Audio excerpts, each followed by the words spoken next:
Tamor Hussein, Hello, Oscar.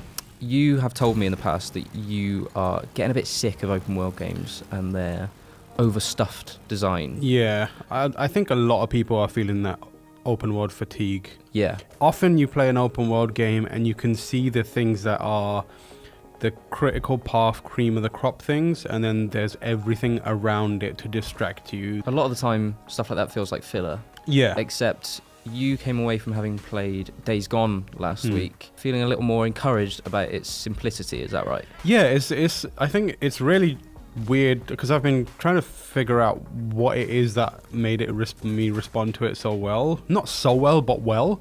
And I say well because my expectations were really low. We'd seen very little of it, and from what we've seen so far, you saw it at E3, Yeah. it wasn't super encouraging, so my expectations were quite low. It's not an exceptional game by any means. Like, there's nothing in there's no major feature that makes me go, wow, this is doing something different, or there's no element of it that I'm like, holy crap, this is really exciting. Like, the fact that it's very, very restrained in what it does makes me feel good. Like, I feel like I'm not wasting my time, I'm getting the best out of it, or I'm getting the kind of cream of the crop of what the developers thought of. And I found it to be quite a satisfying experience overall. Really? See, that's interesting because when I played it at E3 last year, satisfying was the exact word I would not have used. Oh, really? I thought it felt technically a bit rough, which at that stage is forgivable because it was a few months away. But I did not find the combat satisfying, or the stealth, or basically any of its mechanics satisfying at all. But it sounds like, from what you and from what other people at GameSpot have said who have played it more recently, it sounds like it's improved a hell of a lot on that front. Yeah, so on the site there's a written piece which is like a conversation between Alessandro and Ed, and they talk about their kind of experience with the game. And one of the things they point out, which is exactly how I feel, like it feels like all the systems at times, and it was frequently when I played it, they kind of come together in a way that synergizes really, really well.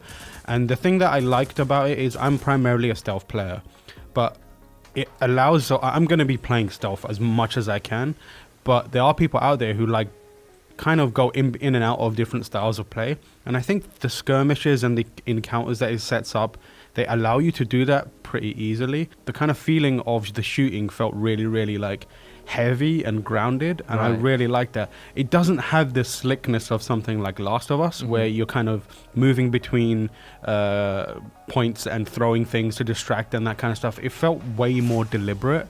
Does it feel as punchy as The Last of Us? I love how impactful every shot feels in something like The Last of Us. Does Days Gone feel as good as that? I feel like it has the same result, but perhaps not the same kind of like slick feeling to it. Right. I feel like it feels a little more rough and tumble. So like I came away thinking I had to like kind of come to terms with the fact that the rough parts might be what actually makes it kind of interesting. Like it's one of those classic AA games from 10 years ago scenarios where it's like, this isn't as polished as something that Naughty Dog would do, but there still feels like there's a lot of merit and there's a lot of interesting things happening in it. So like that element of going into an encampment, silently taking out a few people, accidentally getting caught, and then just going, I'm going to switch to my assault rifle and just go nuts here.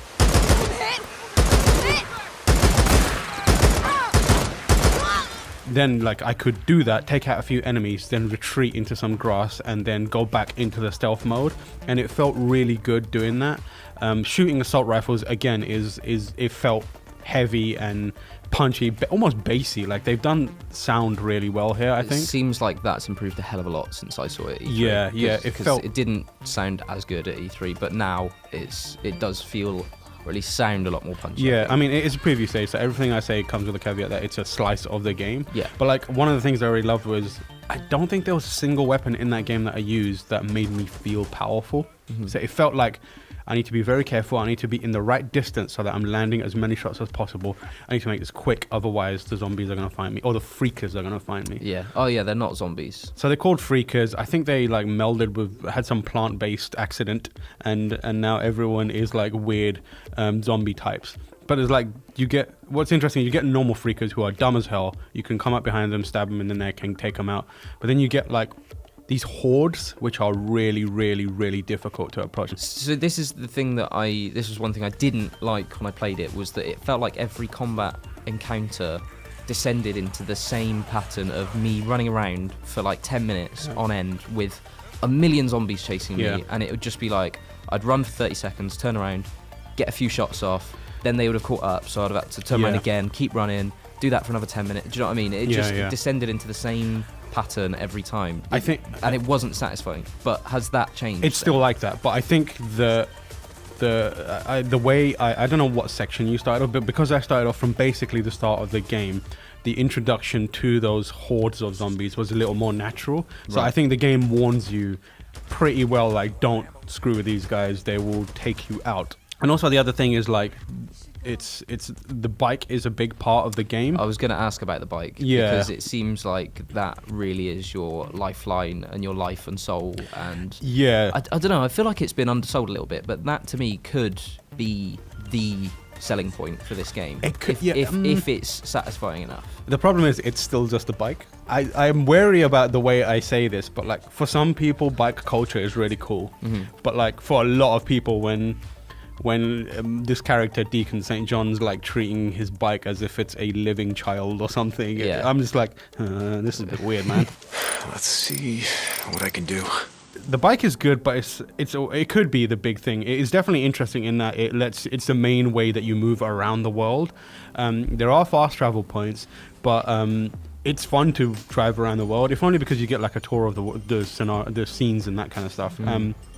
But the other thing I really like is like there's random ambushes. Right. So the world, like we haven't talked. Is this Far Cry 2? It kind of feels like Far Cry 2. Like I think you might dig it because like it has that unexpected element. But like occasionally you'll be driving and then you'll notice, oh crap, I'm about to be ambushed. Either obviously because there's a roadblock, or like they'll just come out of nowhere and start firing at you, and you have to deal with that. And that's a really interesting mechanic that kind of keeps you on edge the entire time. And you get to like upgrade that bike, and because you start off with a very it's like the bike gets, I don't know if this is a spoiler actually, the bike gets like Metroided, where it's like you've got all powerful bike, but now you've got rubbish bike. You got a bicycle. Yeah. You've got one of those 1-foot scooters that you need to ride around in. You build that bike up, and you do that by going to camps and taking out missions for people. And there are loads of characters. I think Ed described it as State of Decay's focus on characters mixed with Far Cry's kind of open world, but pulled back a bit. And I think that's a really good way of coming at it. The characters you speak to in camps are generally interesting. They've been through some stuff. This takes place sometime after the apocalypse happened, so you do get a nice mixture of like open world activities and also characterization that could go places. There's a bunch of concurrent storylines.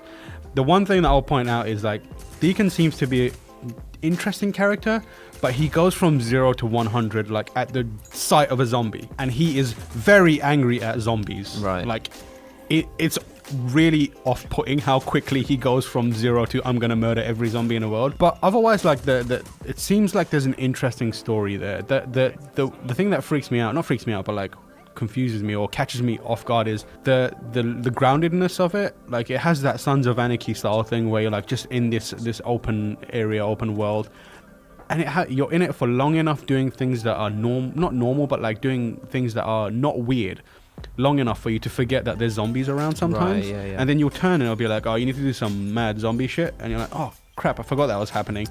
So in summary then, it sounds like you're feeling cautiously optimistic. Is that a fair summary of your feelings on Days Gone so far? Yeah, like returning to the thing that I was saying at the start, there's nothing that I think is blowing me away about it, but I don't think every game needs to have that. Like it would be great if it did, but this is one of those games where I feel a bit tired by and kind of worn out by these overstuffed and over-designed, as we said at the start, open world games. Like I love Spider-Man, but there was a whole load of collectibles that didn't need to be there. I love Far Cry, but there's so many missions that can be cut.